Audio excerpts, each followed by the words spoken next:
जय श्री कृष्णा, नमः शिवाय। हम लोग बहुत दिनों से श्री रुद्रम नमकम चमकम इस विषय पर चिंतन मनन कर रहे हैं, उसके भावार्थ को समझ रहे हैं। भगवान की कृपा से हम लोगों ने रुद्रम के 11 अनुवाक, रुद्रम के नमकम के 11 अनुवाक जो हैं उसको पूरा कर दिया, उसका उपसंहार किया हमने। पहले की वीडियोस में 11 वीडियोस में उसको बनाए गए हैं, तो आप लोग उसको सुन लेना।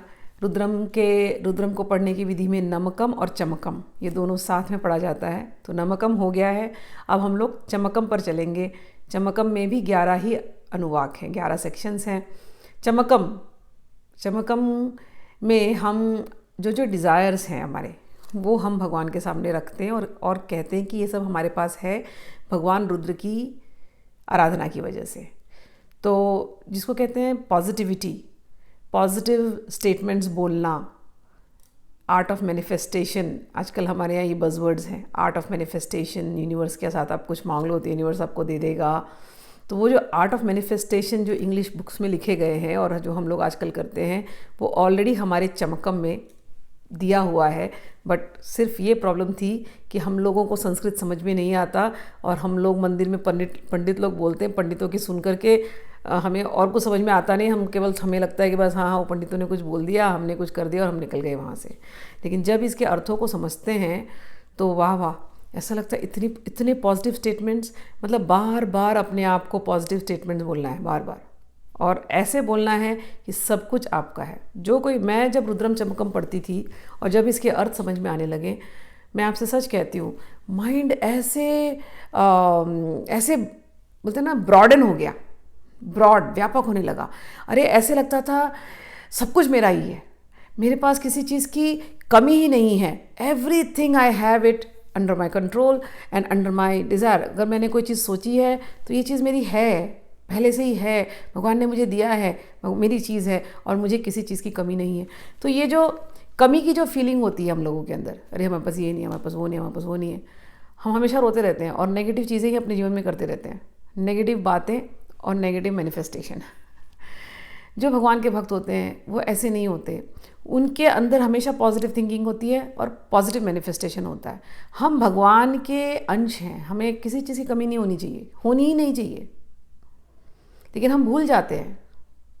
तो वो याद दिलाने के लिए हमारे यहाँ ये पूजा पद्धति निकाली गई थी, ऐसे ऐसे टेक्स्ट निकाले गए जिसमें इतने पॉजिटिव स्टेटमेंट्स हैं। हाँ, ये संस्कृत में लिखे हैं, यही अंतर है, हम संस्कृत भाषा से कट गए हैं, अपनी संस्कृति से कट गए हैं। संस्कृत भाषा नहीं रही तो हमारी संस्कृति नहीं रही, संस्कृति खत्म तो हम वो कर नहीं पा रहे हैं। लेकिन जब आप चमकम पढ़ेंगे, अभी आपको समझाऊंगे, आप समझेंगे मैं क्या कह रही हूँ। इतने पॉजिटिव स्टेटमेंट्स हैं, इट मेक्स यू फील, आपको बहुत लगेगा, बहुत पावरफुल फील होगा।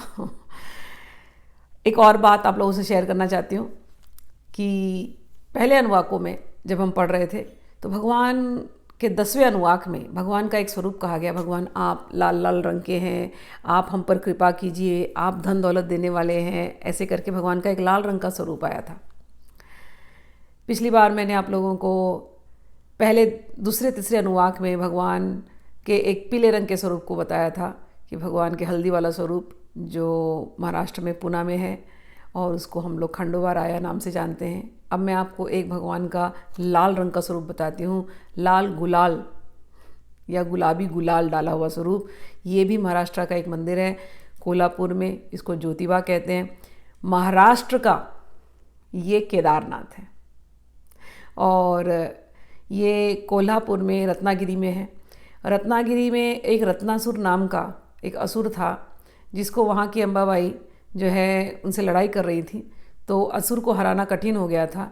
उस समय पर ब्रह्मा, विष्णु, महेश ये तीनों इकट्ठे होकर के आए थे और रत्नासुर को हराया था, वहाँ पर मारा था। उस गिरी का नाम, उस पहाड़ का नाम रत्नागिरी पड़ा है और वहाँ ये मंदिर है। और यहाँ जो शिवलिंग की जो स्थापना हुई वो भगवान कृष्ण के कुल गुरु गर्गाचार्य, उन्होंने ये शिवलिंग की स्थापना की है। तो ऐसी एक प्राचीन हिस्ट्री है यहाँ की।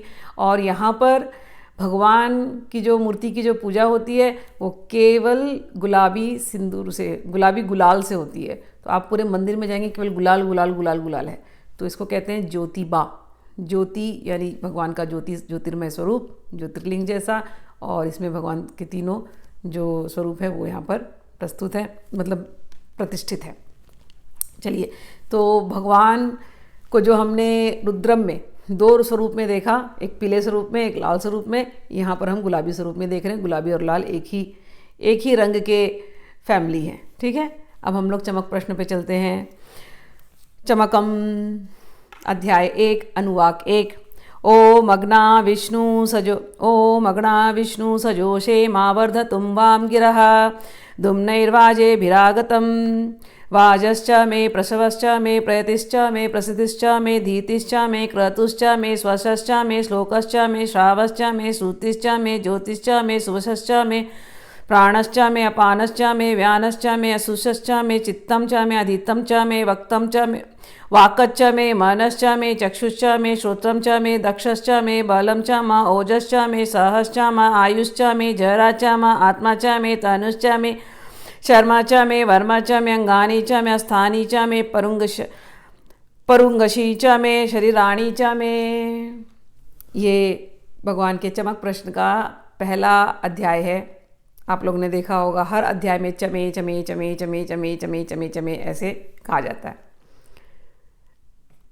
मेरे एक साउथ के फ्रेंड थे, तो एक बार उन्होंने मुझे ऐसी जोक में कहा, ह्यूमर के लिए, विनोद में, कि आपको पता है ये चमे चमे चमे चमे क्यों बोलते हैं?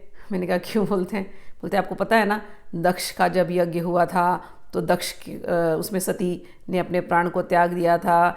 फिर दक्ष के गले को भगवान आए थे वीरभद्र रूप में, उनका एक तो, और भगवान का एक गण है वीरभद्र रुद्र, उसने आकर के इनका गला काट दिया था। फिर गला काटने के बाद भगवान वहाँ पर प्रकट थे।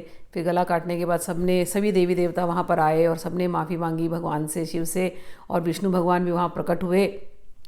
और विष्णु भगवान ने सबको प्रताड़ा है, सबको डांटा है। डांटने के बाद विष्णु भगवान ने कहा कि कोई भी मुझ में और शिव में और मेरी ही त्रिगुणात्मक शक्ति देवी सती, जो अभी सती हुई हैं, या ब्रह्मा में कोई भेदभाव करेगा, वहाँ वो यज्ञ सफल होने वाला नहीं है।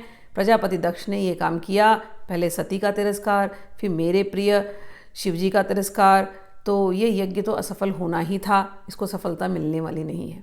तब सब देवताओं ने बहुत रिक्वेस्ट किया कि नहीं भगवान, आप ऐसे क्रुद्ध मत होइए। शिव पुराण में भी ये कथा आती है, वहाँ पर भी यही बात है कि इन त्रिदेवों में भेद ना करें और साथ में देवी माँ में भेद ना करें। जहाँ कहीं भी हो रिस्पेक्ट दे करके ही यज्ञ होता है। तो दक्ष का जब सर रखा तो दक्ष का तो गला कट चुका था वहाँ पर, तो उनके सर पर फिर एक बकरे का सर ला करके लगाया गया, और बकरे के सर से फिर उन्होंने भगवान की स्तुति की है, और दक्ष यज्ञ सफल हुआ था। तो बकरा कैसे बोलता है? चमे चमे चमे मे। तो बकरे का जो वो ट्यून है ना, मैं, तो वैसा ये जो चमक प्रश्न है आप सुनेंगे ना, तो मैं ये ट्यून आता है, ठीक है। रामकृष्ण परमहंस इसके ऊपर कुछ कहते थे। रामकृष्ण परमहंस कहते थे कि अभिमानी व्यक्ति, ठीक है, वो हम पूरा जीवन ऐसे जीता है, मैं हूँ, मेरी वजह से सब मैं, ये होता है अहंकार, ठीक है।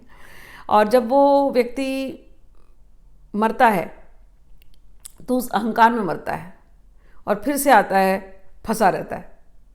तो मैं है ये नहीं कहना है। भगवान को स्मरण करके तुम हो ये कहना है। नहीं तो वो व्यक्ति जो भगवान को स्मरण नहीं करता वो पशु के जैसा होता है, बकरी के जैसा होता है, मैं हूँ करता है।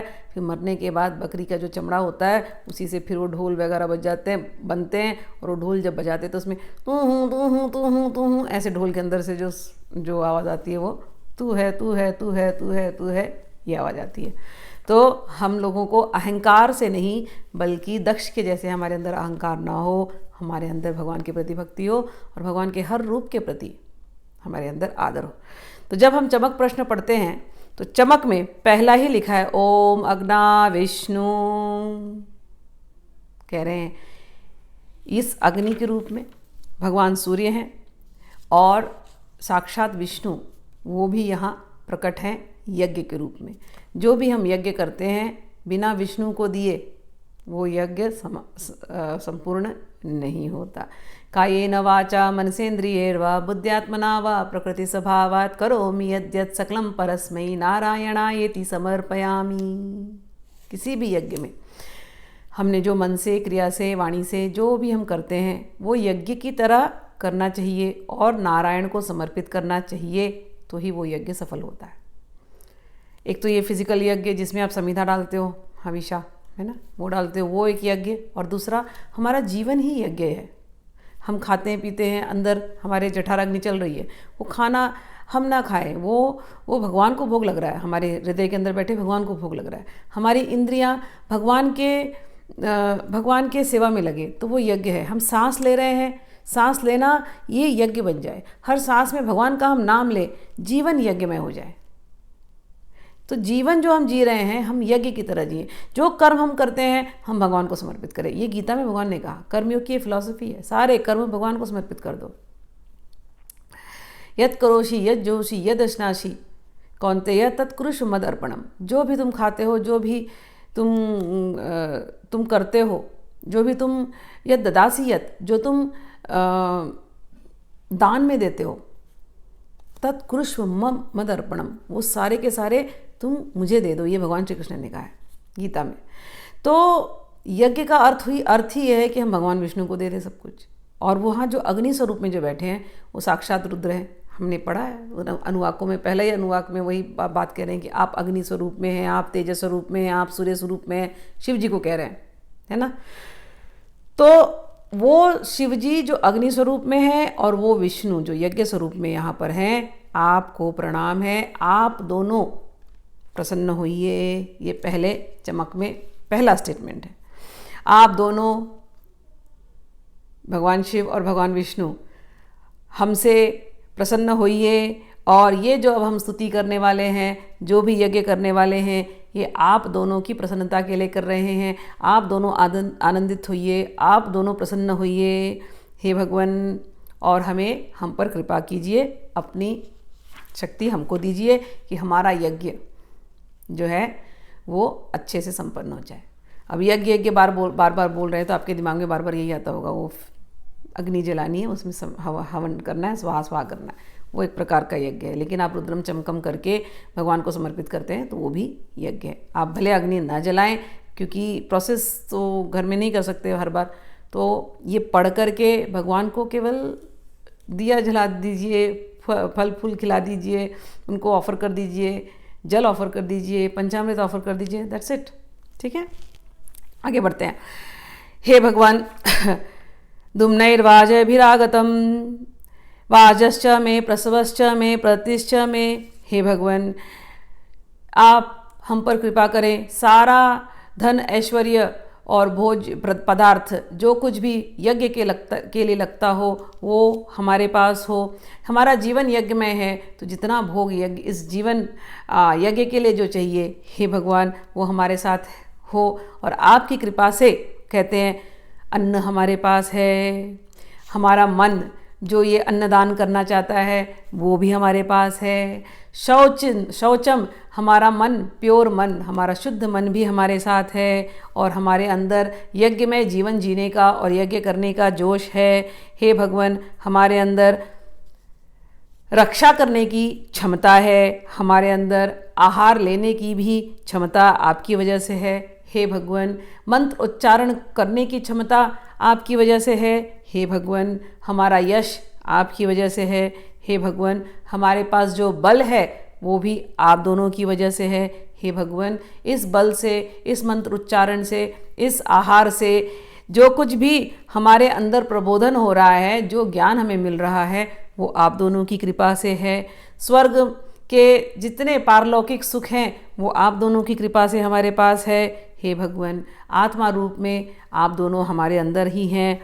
हे भगवान, अपान वायु, व्यान वायु, जितनी वायु हमारे अंदर है वो सब कुछ अपनी जगह पे ठीक ठाक चल रही हैं। हे भगवान वो आप ही की वजह से हैं। हमारी आत्मा आप ही की वजह से है। हमारे शुद्ध चित्त और चित्त में जो शुद्ध विचार हैं, हे भगवान वो आप ही की वजह से हैं।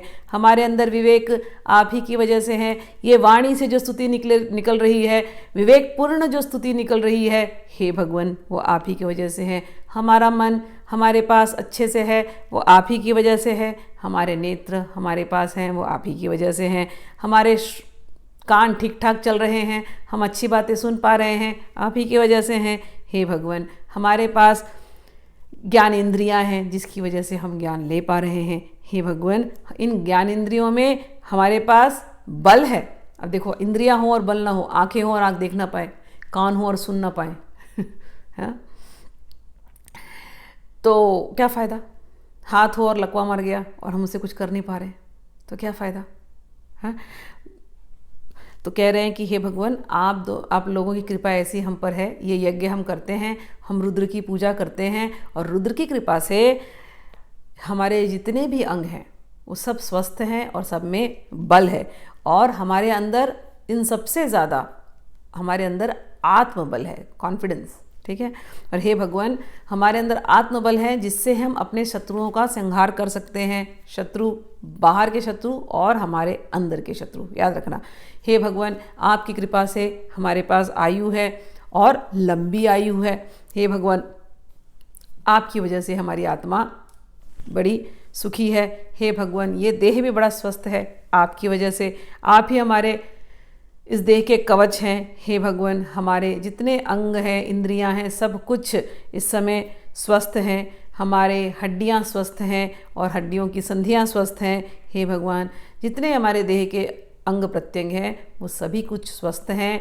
क्यों? क्योंकि हम आप रुद्र भगवान का हम यज्ञ करते हैं, आपकी हम आराधना करते हैं। तो इस प्रकार पहला चमक पूर्ण हुआ। आपने देखा ना, सब पॉजिटिव मैनिफेस्टेशन है, सब कुछ हमारा अच्छा है, ऐसा पहला चमकम में। अब हम लोग दूसरे चमकम में जाएंगे, सब पॉजिटिव स्टेटमेंट्स है, केवल ये रिपीट करना है डेली। ठीक, चलिए अब दूसरे अनुवाक में चलेंगे, दूसरे वीडियो में। जय श्री कृष्णा, नमः शिवाय।